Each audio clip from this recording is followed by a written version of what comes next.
Olá pessoal, boa noite, sejam bem-vindos a mais uma edição do Rural Notícias. Vamos aos principais destaques desta segunda-feira, 9 de janeiro. Vandalismo na capital do país, invasores depredam Congresso Nacional, Palácio do Planalto e Supremo Tribunal Federal, deixando para trás um rastro de destruição. Entidades repudiam atos violentos e qualquer associação ao agronegócio. Mercado financeiro reduz previsão do PIB para 2023 e eleva a previsão da inflação mais uma vez. Exportações brasileiras de carne suína registram aumento de quase 15% em dezembro. Em receita, alta supera 32%. Com muita oferta e pouca demanda, preço do leite pago ao produtor registra mais um mês de queda em dezembro. Em Minas Gerais, valor recua mais de 4%. Na previsão do tempo, chuvas perdem intensidade no sudeste e centro-oeste do Brasil e podem ocorrer em volumes pequenos na região sul nos próximos 5 dias.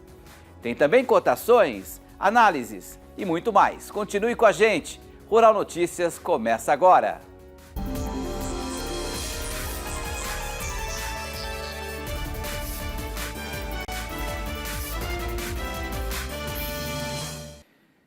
Começamos essa edição do RN repercutindo as cenas de depredação que chocaram o Brasil e o mundo ontem, dia marcado pela violência e pelo vandalismo na capital do país.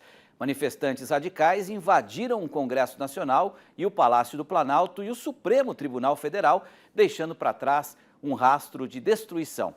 Vamos conferir os detalhes da invasão na reportagem de Paloma Santos.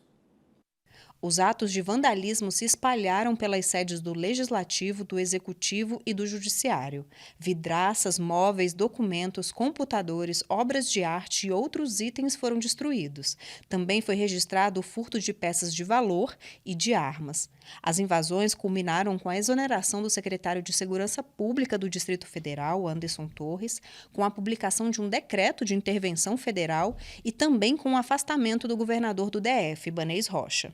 Já ocorreram várias prisões no decorrer do dia em outros estados, pessoas que já foram identificadas como financiadores, como envolvidos, como apoiadores desses movimentos.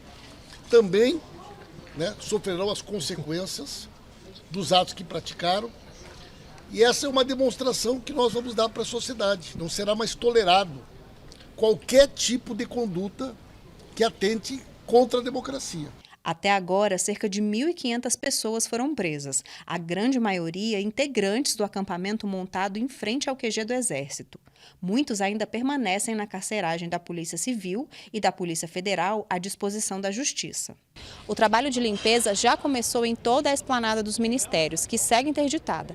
Mas, segundo o ministro da Secretaria Especial da Comunicação Social, o deputado Paulo Pimenta, a recuperação dos danos será muito rápida, não só aqui no Palácio do Planalto, como no Congresso e no Supremo Tribunal Federal, justamente como uma resposta de fortalecimento da democracia brasileira. Aqui nós tivemos uma invasão à sede de todos os poderes, da forma que aconteceu. Mas a pronta resposta que ocorreu ontem mesmo, nós conseguimos que os 3 prédios fossem recuperados. Nós já estamos trabalhando normalmente. Se vocês entrarem no Palácio agora, vocês vão perceber que ele já tem total condições de trabalhar. Os vidros que foram quebrados não serão substituídos por tapumes, serão colocados outros vidros. E em poucas horas nós queremos que tudo esteja pronto. Em coletiva de imprensa realizada na tarde desta segunda-feira, o ministro da Justiça, Flávio Dino, disse que viu uma anomalia na segurança do governo do DF e que houve uma mudança no esquema de segurança na véspera das manifestações. Segundo o ministro, a entrada de manifestantes na esplanada não estava permitida. Em relação à hipótese de envolvimento de integrantes do agronegócio no financiamento das manifestações, o ministro disse que ainda não é possível distinguir nitidamente as responsabilidades. O que é possível afirmar cabalmente é que havia financiamento. Nós temos a relação de todos os contratantes dos ônibus, todas essas pessoas serão chamadas a prestar esclarecimentos, porque são pessoas que contrataram ônibus que não eram para excursões turísticas. Que há pessoas, infelizmente, como o presidente Lula mencionou, pessoas vinculadas a este segmento econômico que participaram, isso é inequívoco. Mas isso não significa, obviamente, nem o presidente Lula disse isso, uma generalização. A Frente Parlamentar da Agropecuária, a FPA, publicou uma nota de repúdio aos atos. O texto diz, abre aspas, declarações que atribuam ao setor participação nos ataques são descabidas e não retratam a real importância do agro brasileiro para o país. A bancada é contra a grilagem, o desmatamento ilegal e o uso irrestrito de pesticidas em lavouras. Assim, é importante esclarecer que a FPA e os representantes do agro prezam pela democracia e se posicionam contra quaisquer atos que gerem prejuízos ao país. Fecha aspas. Os ministros da Agricultura e do Desenvolvimento Agrário se manifestaram a respeito dos protestos. Carlos Fávaro chamou os atos de terrorismo. Disse que nenhum retrocesso vai ser aceito e que os integrantes do partido dele que tiverem alguma ligação com os protestos serão expulsos. Já Paulo Teixeira afirmou que tudo isso é inadmissível e que os responsáveis precisam responder judicialmente. De acordo com a publicação da agência Senado, o Congresso Nacional deve se reunir em sessão extraordinária amanhã para deliberar sobre o decreto que determina intervenção federal na segurança pública do Distrito Federal.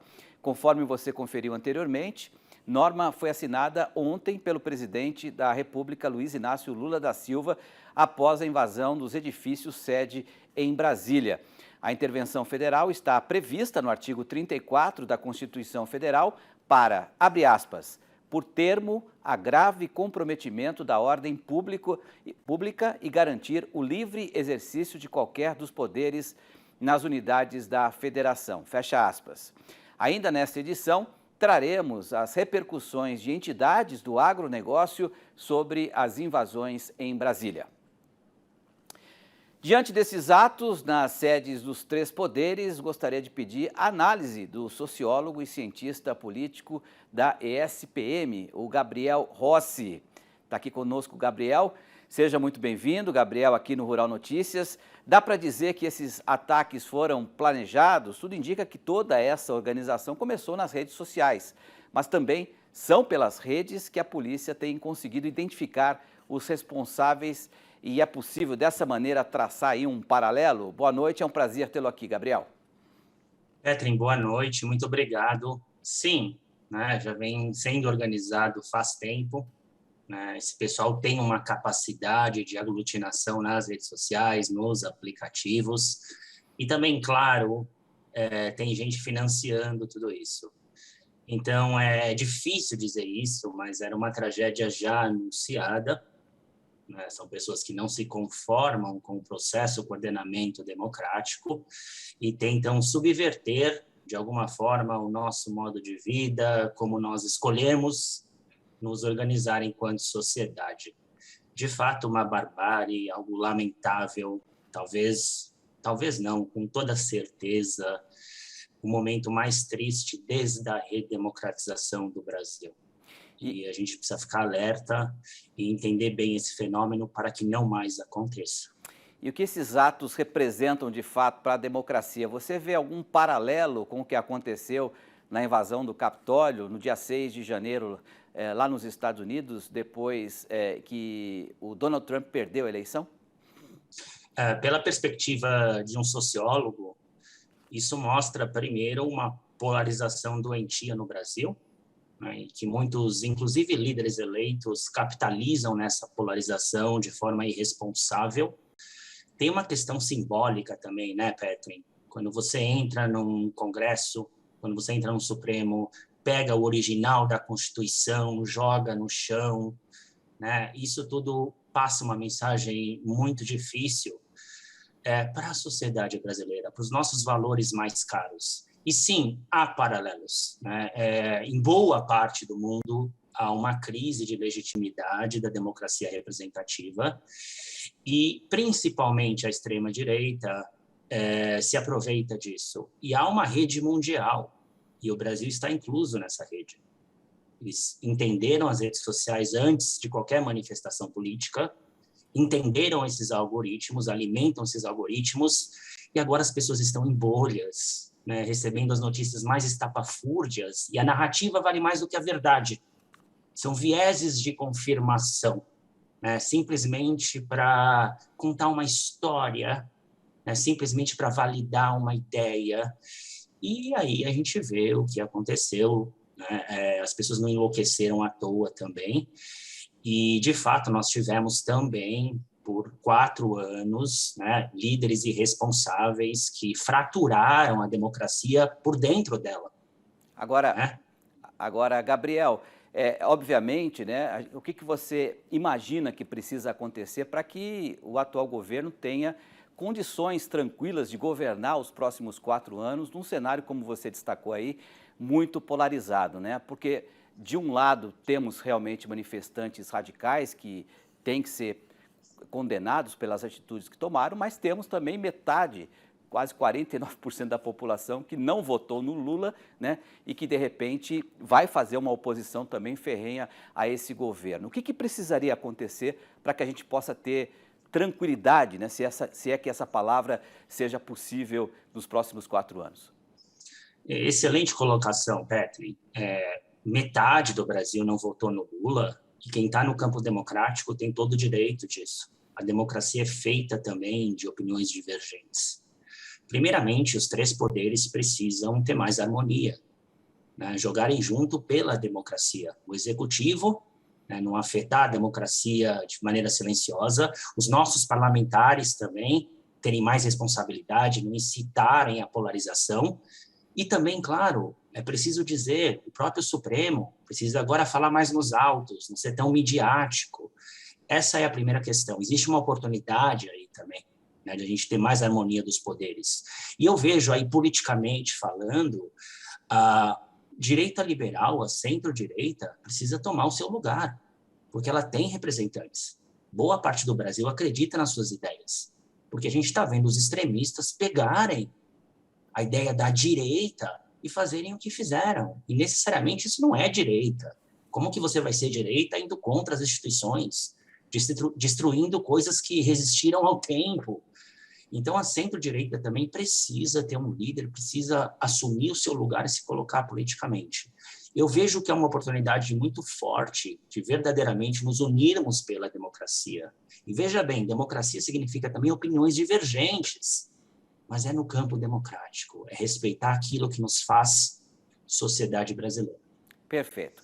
Gabriel Rossi, muito obrigado pela sua participação, tenha uma boa noite e até uma próxima. Muito obrigado, boa noite a todos. Valeu. O mercado financeiro reduziu a previsão do crescimento da economia para 2023 e, mais uma vez, elevou a previsão da inflação. Os resultados foram divulgados hoje no Boletim Focus do Banco Central.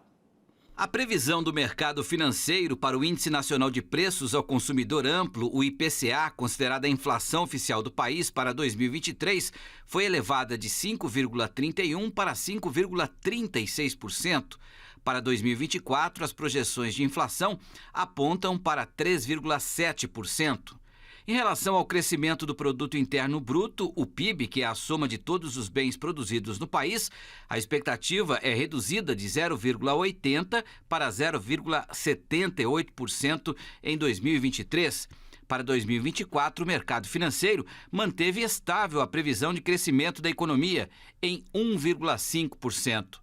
A estimativa da taxa de juros para o fim de 2023 é de uma redução de 12,75% para 12,25%. Em 2024, a expectativa é de uma Selic de 9,25%. Já a projeção para a cotação do dólar para este ano ficou em R$ 5,28 e para o fim de 2024, R$ 5,30. Chegou a hora da sua participação. Hoje vamos atender a nossa audiência da Bahia. O Tony Ramires. Tony Ramires diz: boa noite, aqui é o Tony Ramires de América Dourada, Bahia. Gostaria de saber a previsão de chuvas para essa semana na minha região. Desde já, muito obrigado. Vamos lá, Tony. A Maria Clara Sasaki traz a resposta para você. Veja aí. Vamos então à nossa participação, que é lá do Nordeste do Brasil, a cidade de América Dourada, que tem condições para pancadas de chuva nos próximos dias. O Tony Ramires quer saber a previsão desta semana. Vamos então, Tony, pelos gráficos, ver como é que fica a previsão. Olha, tem instabilidades agora nos próximos dias, mas é uma chuva mais pontual. A chuva mais volumosa vai acontecer no início do mês que vem, no finalzinho aí do mês de janeiro, início do mês de fevereiro. Temos ao todo 86 milímetros acumulados aí na sua região. Olha só, imediatamente agora nos próximos dias com relação às temperaturas. Terça-feira de sol com 29 graus, quarta-feira de sol também com 29 e na quinta pancadas isoladas e a máxima também alcança 29 graus. Você também quer ter a previsão do tempo para a sua região ou tem uma dúvida que quer ser respondida? É fácil, aponte a câmera do seu celular para este QR Code que aparece no canto da sua tela ou mande uma mensagem no nosso WhatsApp pelo número 11 9 43 13 42 34. Participe também através das nossas redes sociais. Corre lá, nos ajude com sugestões de assuntos que você quer ver aqui no RN. Participe! Veja a seguir, porque ainda hoje você vai acompanhar aqui no RN, entidades repudiam atos violentos e qualquer associação ao agronegócio. E no próximo bloco, com muita oferta e pouca demanda, preço do leite pago ao produtor registra mais um mês de queda em dezembro. Voltamos já já.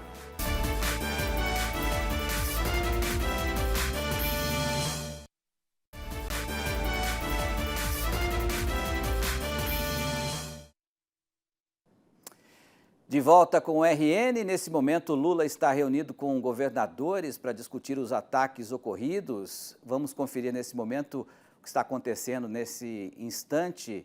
Vamos direto com imagens lá de Brasília.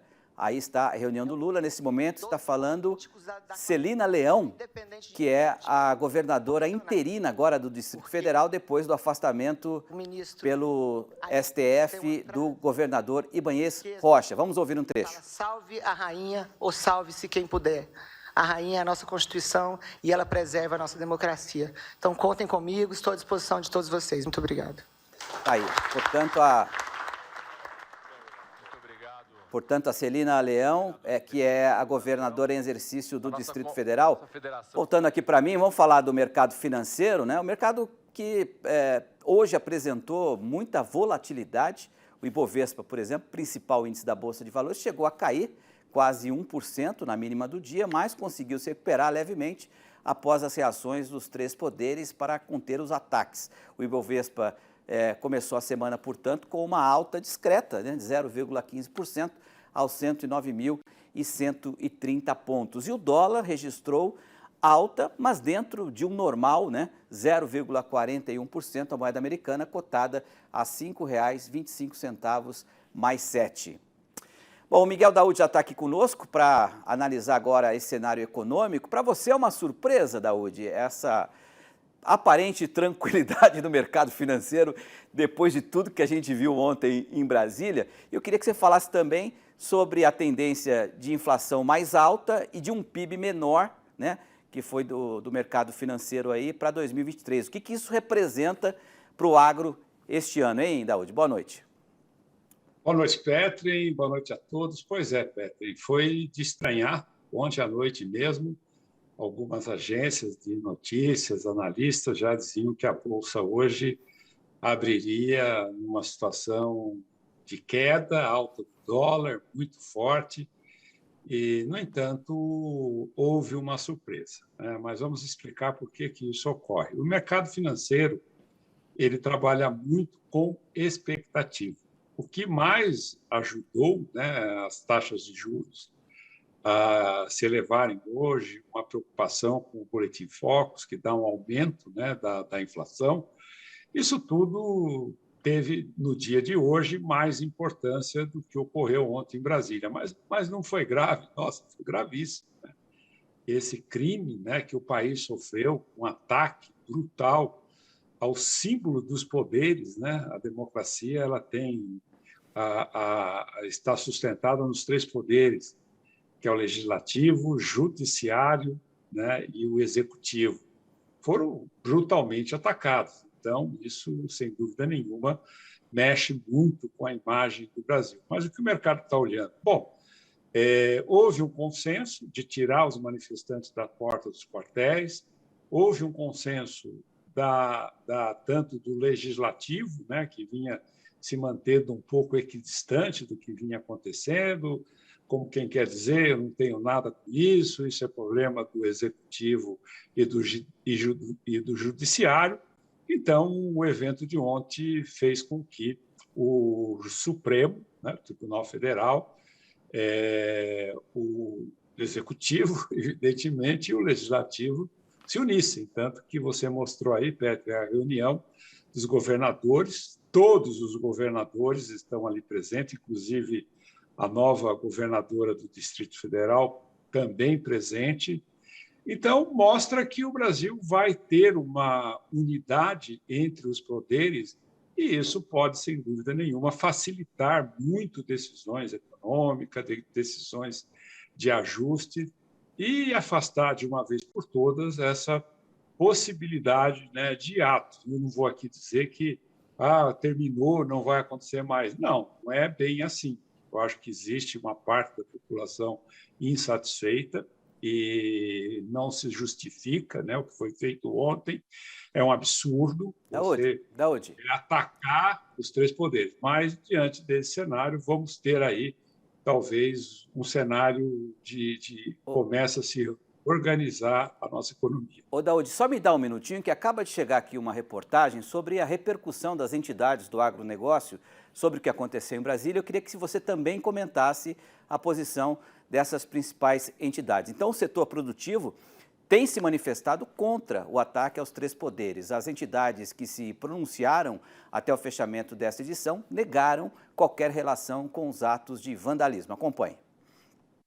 A Associação Brasileira do Agronegócio, a ABAG, diz ser descabida, ilegal e inaceitável a ação de movimentos de invasões e vandalismo, assim como não se deve fazer declarações precipitadas, seja pelo setor privado ou público.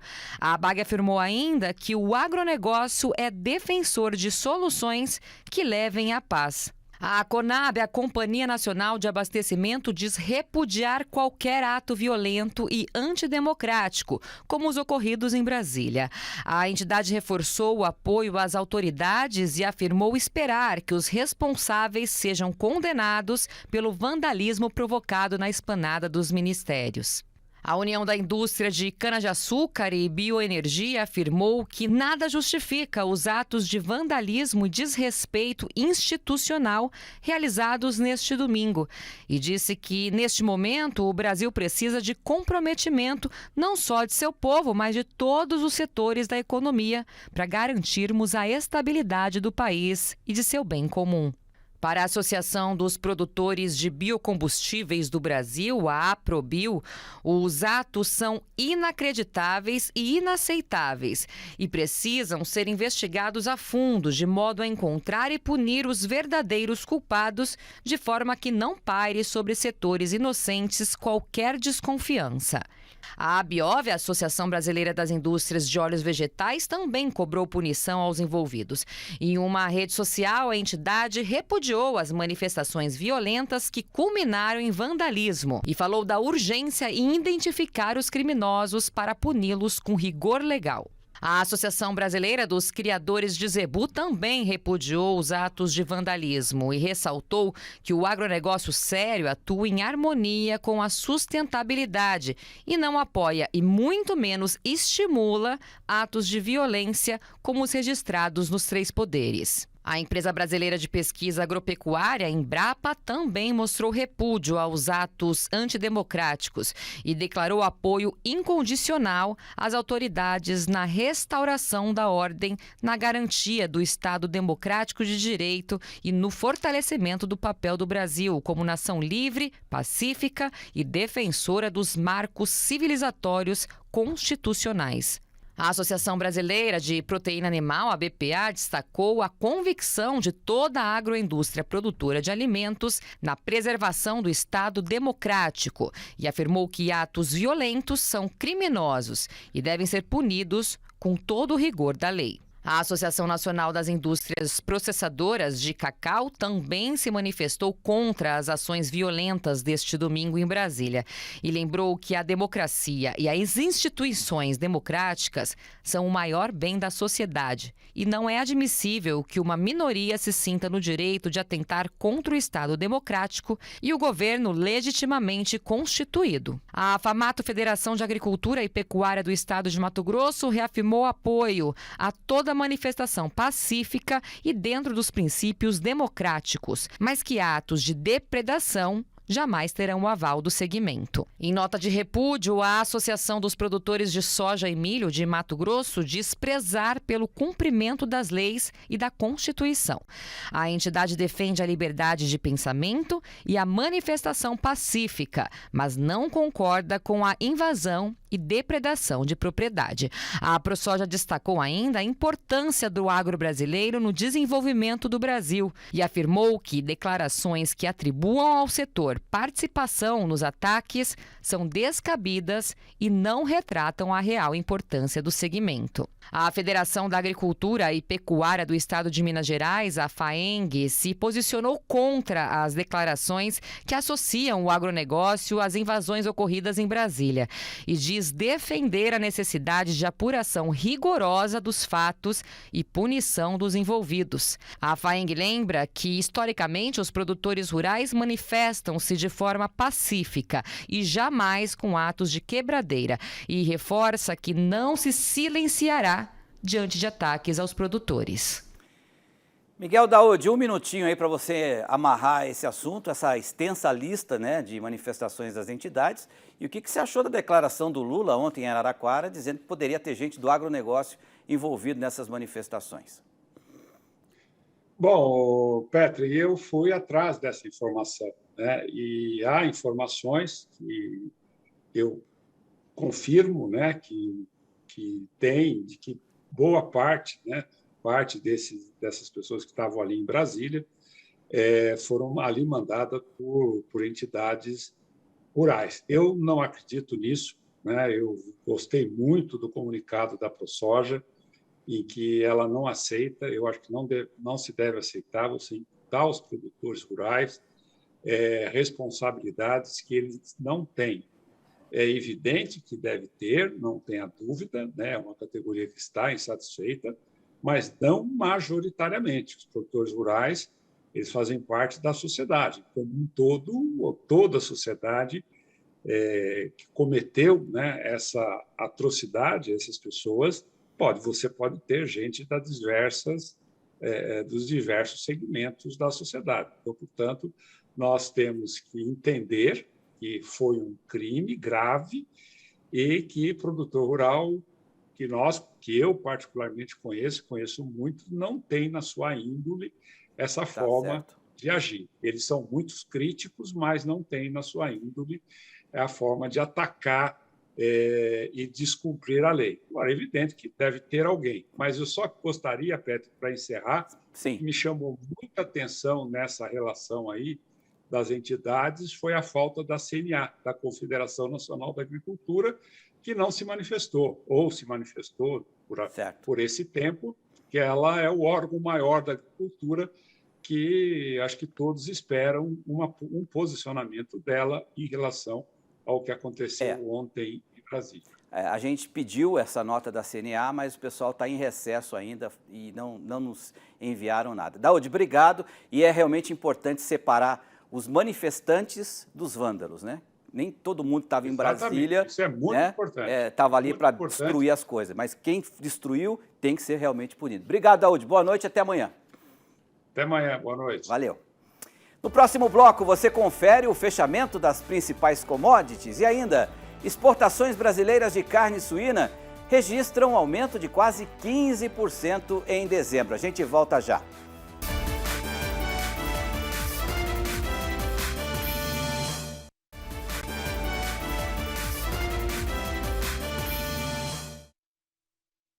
Vamos conferir como fecharam as principais commodities, começando pela Bolsa de Chicago e Nova York. Soja em queda de 0,17%, 14 dólares e 90 centes o bushel. O milho caindo 0,23%, 6 dólares e 52. Trigo queda de 0,30%, 7,41. E o café caindo 0,16%, 1 dólar e 58 centes. O açúcar em alta, 1,11%, 0,19 centes por libra-peso. Alta também no algodão, 0,63, 0,86 centes por libra-peso. E o suco de laranja valendo 2 dólares e 7 centes. No mercado interno, veja que a soja caindo R$1, a saca valendo R$ 183 no Rio Grande do Sul. O milho estável a R$ 91,50 São Paulo. Arroba do boi gordo em Cuiabá, R$ 254 também estável. Café arábica no sul de Minas, subindo hoje R$ 10, a saca entre 980 a R$ 1.010 e o algodão estável a R$ 174,86. O preço do leite pago ao produtor teve mais um mês de queda em dezembro. A informação foi divulgada hoje pela Embrapa Gado de Leite. Muita oferta e pouca demanda. O aumento na produção de leite no período de safra e as vendas fracas de derivados lácteos no mercado atacadista puxaram mais uma vez os preços ao produtor para baixo. No pagamento de janeiro, que remunera a produção captada em dezembro, todas as regiões tiveram desvalorizações. Segundo os conceleites, que são associações do setor, o valor recuou 4,4% em Minas Gerais e 0,4% em Santa Catarina. De acordo com o relatório da Embrapa Gado de Leite, o movimento de baixa, que vem desde agosto do ano passado, também é justificado pelos estoques elevados para a época. O cenário de incertezas para 2023 e as altas taxas de juros que encarecem o armazenamento fez com que os produtores recuassem e vendessem a preços mais baixos. No segundo semestre de 2022, as exportações brasileiras de carne suína atingiram o maior resultado para o período e ajudaram a amenizar a queda no volume embarcado no ano. É o que aponta a Associação Brasileira de Proteína Animal. Em dezembro, o Brasil exportou 102.800 toneladas de carne suína, 14,6% a mais que o registrado no mesmo período de 2021. Em receita, com mais de 253 milhões de reais obtidos em dezembro do ano passado, a alta chegou a 32,5%, quando comparado ao montante do último mês de 2021. Apesar desse desempenho, a receita total gerada no ano passado foi de aproximadamente 2 bilhões e 500 milhões de dólares, resultado 2,6% menor que em 2021. Queda também nas exportações totais do último ano em volume. Em 2022, o Brasil embarcou 1.120.000 toneladas, 1,4% menos do que o registrado em 2021. No levantamento por países, a China segue como principal destino, importando 53.500 toneladas em dezembro, volume 79,6% maior que o realizado no mesmo período de 2021. De acordo com o presidente da ABPA, Ricardo Santin, a média mensal em volume de exportações registradas no segundo semestre de 2022, acima de 100.000 toneladas, é a maior da história e contribuiu para que os embarques do ano alcançassem números próximos ao registrado em 2021, ano recorde histórico para o setor. As chuvas perdem intensidade no sudeste e centro-oeste do Brasil e podem ocorrer em volumes pequenos na região sul nos próximos 5 dias. Vamos à previsão do tempo para todo o Brasil com a Maria Clara Sasaki.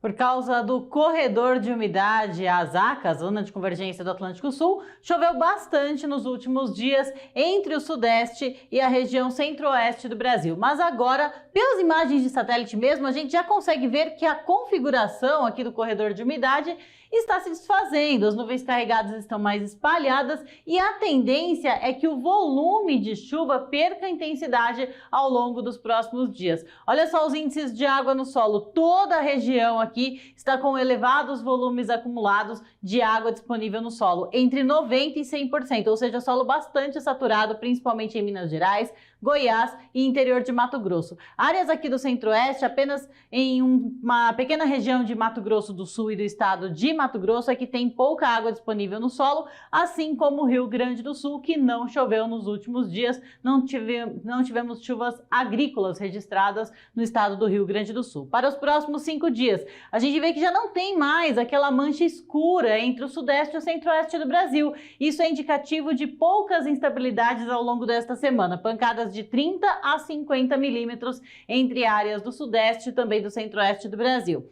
Já na região Sul, tem uma possibilidade de chuva agora nos próximos dias. Lá para o final da semana passa uma frente fria e pode provocar pancadas isoladas entre os estados do Paraná, Santa Catarina e Rio Grande do Sul, e áreas do Mato Piba também recebem pouca chuva nestes próximos 5 dias. No período que vai do dia 15 até o dia 19, a maior quantidade de água ainda se concentra entre o Sudeste e o Centro-Oeste, mas aí não será um corredor de umidade, serão pancadas de fim de tarde que alternam com períodos de tempo mais firme e com temperaturas mais elevadas. Podemos registrar até 50 milímetros no sul de Minas e também no estado de São Paulo e em áreas de Goiás e do estado de Mato Grosso. Também tem instabilidades pontuais atuando na metade sul do Brasil e a chuva ganha um pouco mais de intensidade na região do Mato Piba.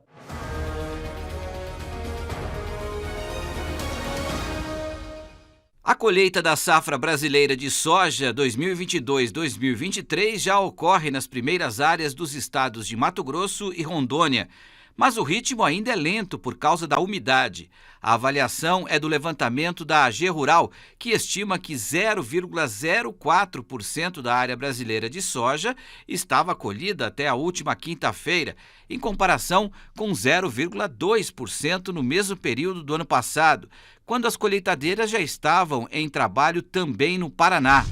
Os preços médios do etanol hidratado subiram em 22 estados na semana passada. Já em outros 3 estados e no Distrito Federal, os preços recuaram. No Acre, não houve apuração das cotações. O levantamento é da Agência Nacional do Petróleo, Gás Natural e Biocombustíveis e foram compilados pelo AE Taxas.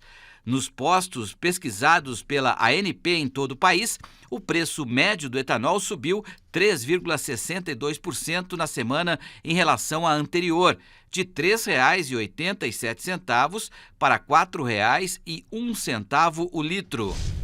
A estimativa de produção de milho na Argentina para a temporada 22-23 foi reduzida para 50.240.000 toneladas, uma queda de 5% em relação à estimativa de dezembro, refletindo uma queda de 2.700.000 toneladas sobre o total nacional.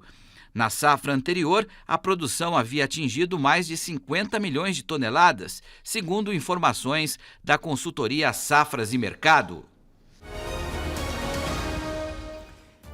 Pessoal, o Rural Notícias fica por aqui. Obrigado pela audiência. Tenha uma ótima noite e a gente se vê amanhã. Tchau.